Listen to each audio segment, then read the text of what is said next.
Welcome back, dear children. Welcome to another session of our English class. Today we are going to study a poem named The Rain, written by W.H. Davis. William Henry Davis was a Welsh poet and writer. Davis spent a significant part of his life as a tramp or hobo in the United Kingdom and United States, but still became one of the most popular poets of his time. The Rain is a beautiful and symbolic poem. In this poem, the poet describes the beauty and effects of two great phenomena of nature, rain and sunshine. The rain. I hear leaves drinking rain. I hear rich leaves on top, giving the poor beneath drop after drop.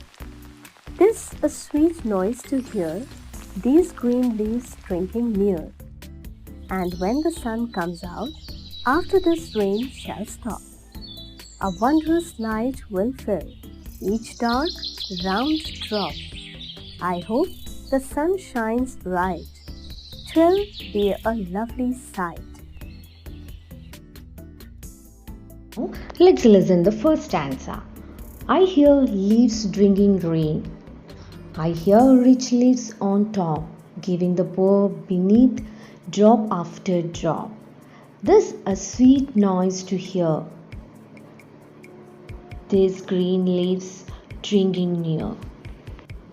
In this stanza, the poet described about the differences between the rich and the poor. In the poem, the poet says that the rich leaves, that is, the rich people take away all the money and the worldly things and give to the poor, which is left behind. Hence, there remains a big difference between the rich and the poor.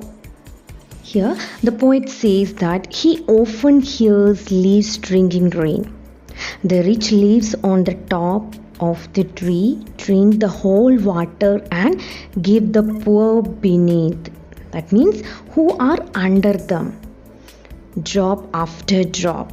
That is very little which is left over. Further, he says that the noise of those green rich leaves drinking the rain is sweet when he heard from near. Now let's listen the second stanza. And when the sun comes out, after this rain shall stop, a wondrous light will fill each dark, round drop. I hope the sun shines bright, 'twill be a lovely sight. In the second stanza, the poet says that one day, when this rain will stop and the sun will come out, a wondrous light will fill each dark and round drop.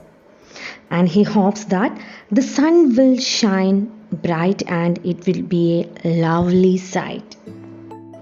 The second stanza seems to be quite opposite of the first one, because this stanza symbolizes hope, optimism, and a better tomorrow. The poet hopes that one day when there will be no rain, that is, there will be no materialistic things, the delightful light of the sun will brighten everywhere.